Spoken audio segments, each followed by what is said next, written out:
SAF, né?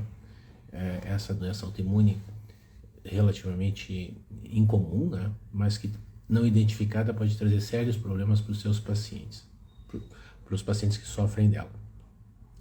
Bom, então eu estava comentando que ela é mais comum em pacientes com doenças autoimunes e às vezes ela vem sozinha. Quando ela vem sozinha, nós chamamos isso de SAF primária.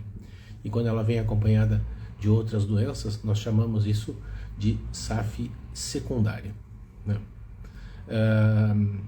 As principais sintomas dessa doença, então, são as tromboses, né? Essas tromboses, elas podem ser no leito venoso, que são nas veias, ou também podem ser arteriais e às vezes também em pequenos vasos, né, capilares e vasos menores do nosso corpo.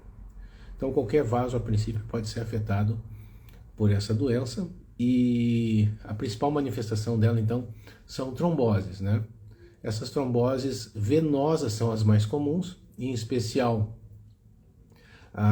as tromboses de membros inferiores, incluindo tromboses então que nas pernas podem cursar com embolia pulmonar. Então, às vezes, a manifestação da SAF é trombose de membro inferior venoso com embolia pulmonar. Infelizmente, a segunda manifestação mais comum, depois das tromboses venosas, são as tromboses arteriais no cérebro. Então, o AVC, seja ele um ataque isquêmico transitório, que é aquele AVC que dá e passa, vamos dizer assim, e que melhora rapidamente em 24 horas, ou um AVC mais grave, né, que deixa sequelas, é uma manifestação não incomum de SAF.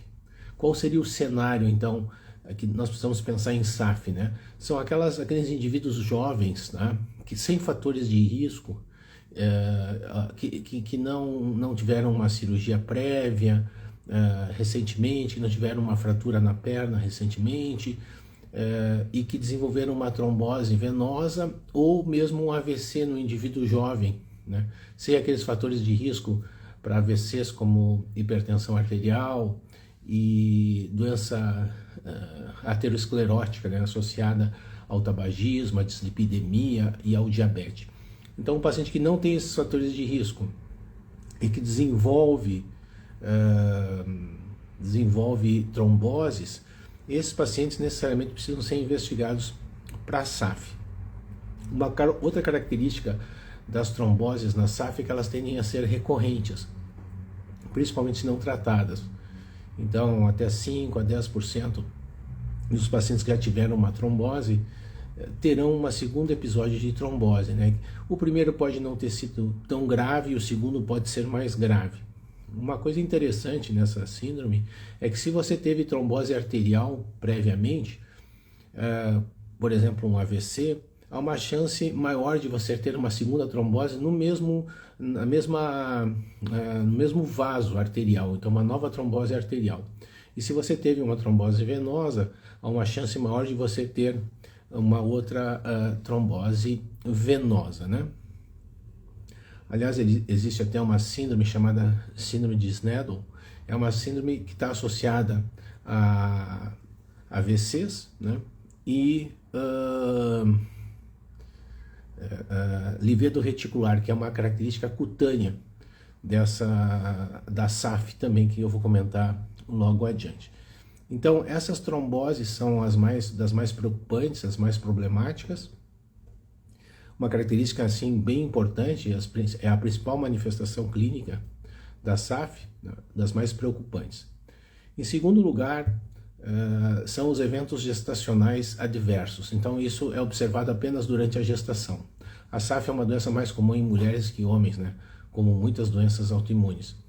Então mulheres gestantes com SAF, elas têm um risco maior, não que a maioria terá, mas um bom número poderá ter problemas gestacionais, como abortos até 10 semanas, né, mais frequentes, como também abortos mais tardios, também chamados de natimortos, né, ou abortos fetais tardios, em que principalmente esses abortos fetais tardios sugerem mais ainda a SAF, né, que é a morte do bebê depois das 10 semanas, 10, 15 semanas até 34 semanas de gestação.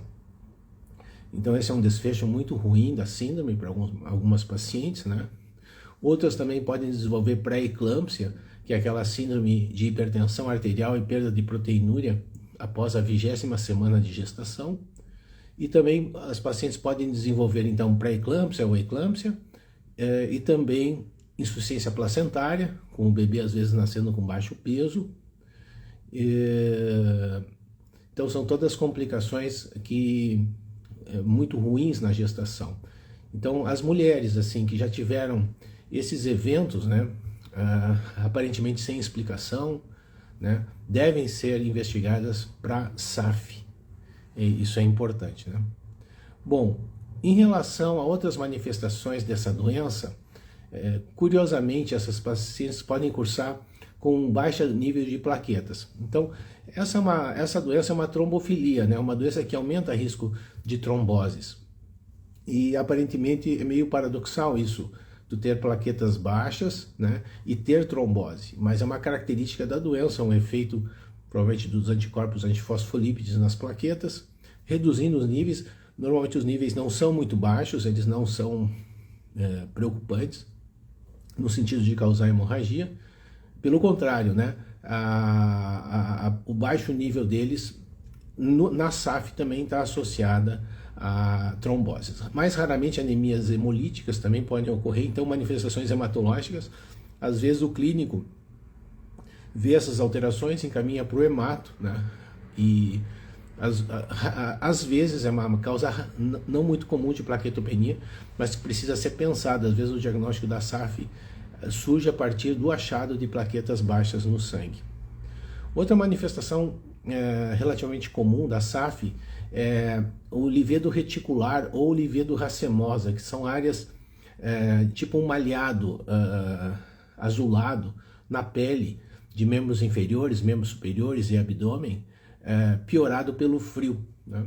Então é uma alteração muito característica que pode sugerir SAF também. Além disso, outras manifestações cutâneas estão descritas como úlceras recorrentes nos membros inferiores, que vão e que vêm, também podem ser manifestações da SAF cutânea. A questão neurológica é muito importante ser abordada quando nós falamos de SAF.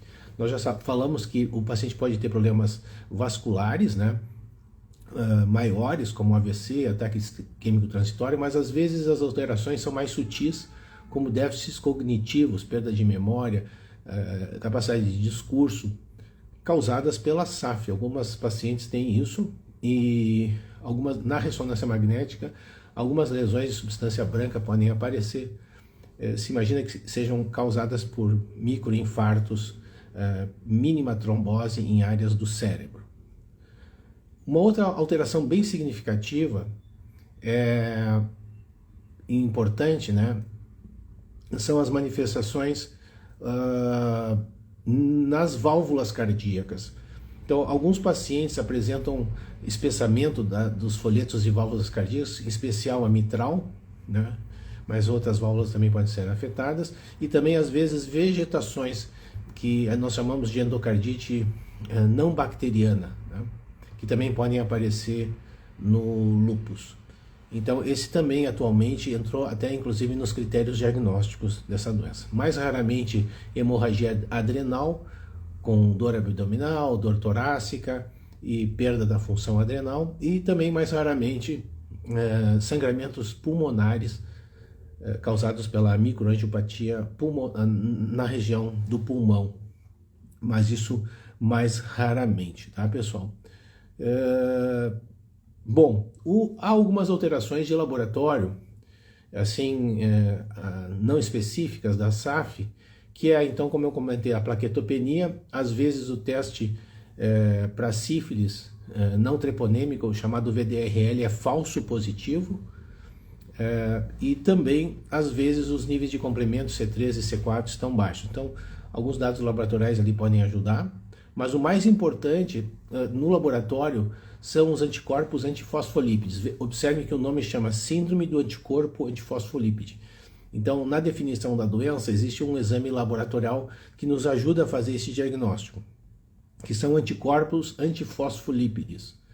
são de 3 tipos: o anticoagulante lúpico, o anticardiolipina IgG e IgM e o anti-beta-2 glicoproteína 1 IgG e IgM. Então esses exames necessariamente precisam ser feitos e considerados no contexto da SAF, no diagnóstico da SAF, né? Então a positividade desses exames, né, permite o diagnóstico na grande maioria das vezes. E a positividade deles, dependendo de qual é positivo e dependendo da intensidade, da quantidade de positividade, isso interfere também no prognóstico da doença e a chance maior de ter ou não tromboses. Então, o diagnóstico é baseado na clínica do paciente, né, e baseado também no exame físico, né, e também nos exames laboratoriais, em especial esses anticorpos antifosfolípides, pessoal. Bom, em relação ao tratamento da SAF, né, a SAF ela é uma doença assim que, né, apesar de ser autoimune, o papel da imunossupressão, do uso de corticoide, por exemplo, ele é bastante restrito. Praticamente ele não tem muito papel no tratamento da SAF, a não ser em complicações da SAF grave, como uma síndrome catastrófica de tromboses em vários sítios do corpo, né? Normalmente o corticoide não tem um papel importante, então, no tratamento dessa doença. Antes que eu esqueça, todo paciente lúpico, né, ele precisa ser, a princípio nós investigamos SAF clinicamente e pedimos os anticorpos antifosfolípides. Até 30% a 50% dos pacientes com lúpus têm anticorpos antifosfolípides, mas nem todos terão trombose, é bom lembrar isso. Aliás, os anticorpos antifosfolípides, para que eles sejam critério diagnóstico, eles precisam ser persistentemente elevados. Então, normalmente nós fazemos uma dosagem no início, na suspeita da doença, e 3 meses depois para confirmar que eles continuam positivos. Isso é um dado importante. E mais, então, em relação ao lúpus, é que alguns pacientes com SAF, mais tardiamente, ao longo dos anos, desenvolvem lúpus eritematoso sistêmico. Então é importante isso, que às vezes a primeira manifestação do lúpus eritematoso sistêmico é a SAF. Isso é um dado importante. Voltando então mais ao final da live, que tem a ver com o tratamento da SAF, né? Nós vamos assim comentar aqui que há alguns cenários assim da SAF que exigem alguns tratamentos um pouco diferentes, né? Esses tratamentos eles estão bem definidos na literatura, há algumas dúvidas, né? Então o médico que vai tratar, normalmente ele dá uma revisada rápida, qual o melhor tratamento naquela situação que o paciente está tendo, mas enfim, em linhas gerais, o paciente com SAF ele pode se apresentar na fase aguda da doença com a trombose em si. Nesse caso, então, usualmente a gente inicia tratamento com heparina. Essa heparina pode ser a heparina normal ou uma heparina de baixo peso molecular, e logo adiante a gente inicia os anticoagulantes, algum anticoagulante oral chamado varfarina, né? Usualmente essa droga é iniciada já no início, ela normalmente leva um tempo para funcionar. Nesse período a gente usa heparina de baixo peso molecular. Então trata a trombose aguda dessa forma. E depois vem a questão do tratamento da trombose secundária, né? Que é aquela trombose, a retrombose, vamos dizer, para evitar que haja uma recidiva da trombose. Então, nesses casos a gente usa mesmo a varfarina, né? Muito mais que os anticoagulantes orais mais modernos, porque eles não mostraram tanta eficácia quanto a varfarina. Então ela é ainda a droga de escolha para essa prevenção futura de trombose. Há algumas desvantagens com a varfarina, ela apresenta um risco maior de ter sangramentos, é mais difícil acertar a dose, ela sofre mais influência de ações medicamentosas ou não medicamentosas, interações medicamentosas e não medicamentosas. Isso pode interferir nos níveis de anticoagulação. Então, uma droga que exige acompanhamento a longo prazo, exames regulares, principalmente até acertar a dose, alguns cuidados com alimentos, porque alguns alimentos podem interferir na coagulação com varfarina. Mas ela é considerada a droga de escolha. Em relação à aspirina, ela também pode ser usada, principalmente quando a trombose é arterial. Então, usualmente na trombose arterial, para prevenir uma nova trombose, nós também usamos a varfarina junto com uma S em dose baixa para diminuir esse risco de retrombose arterial. Lembrando que quem já teve uma trombose arterial tem um risco maior de ter uma nova trombose arterial também. Não que não possa ter venosa, mas enfim. Há sempre o desafio, de quando você anticoagula um paciente, o cenário da situação pré-cirurgia ou pré-procedimento, durante o procedimento que precise fazer, uma cirurgia, um implante dentário, enfim, e também a questão após o procedimento. Então isso deve ser sempre discutido com o médico que orienta a anticoagulação, que há vários meios da gente acertar isso, para minimizar os riscos de uma nova trombose e também de uma complicação hemorrágica, que é a principal complicação do uso da varfarina, Então, isso é bastante importante, então envolve um contato frequente com o médico ou com os médicos que estão orientando a cirurgia, o paciente com SAF e que está anticoagulado. Então a anticoagulação exige alguns cuidados, principalmente com varfarina, evitar quedas, evitar acidentes, evitar injeções intramusculares, porque o paciente está anticoagulado, cuidar com as medicações que usa junto, sempre falar com o médico sobre se eu posso usar esse ou aquele remédio, porque isso pode interferir nos níveis de coagulação para mais ou para menos. Normalmente a plaquetopenia não precisa ser tratada, usualmente não há necessidade de tratar a plaquetopenia, é muito raro ter que usar remédio com o objetivo de aumentar os níveis de plaqueta, porque normalmente os pacientes têm níveis de plaquetas não muito baixos e não estão associados à hemorragia, Bom, o tratamento, lembrar que o paciente com SAF, ele não deve tomar anticoncepcionais ou qualquer medicamento com estrógeno, Tanto a terapia de reposição hormonal quanto o anticoncepcional oral devem ser evitados no paciente com SAF. Então, o método anticoncepcional deve ser discutido com o obstetra e pode envolver métodos de barreira, DIU, ou métodos cirúrgicos, dependendo da situação. Mas lembrar que os pacientes, porque o estrógeno é um fator de risco importante para a trombose. Às vezes, o paciente com SAF, ele só descobre que tem SAF porque ele teve um segundo sinal, um segundo estímulo para a trombose, Então, às vezes, ele desenvolve a trombose porque começou a usar junto o estrógeno, por exemplo. Em relação ao tratamento na gestação, bom, essa é um assunto mais delicado, ele deve ser discutido com o obstetra e há tratamentos claros, assim, isso vai depender se o paciente já teve evento gestacional adverso,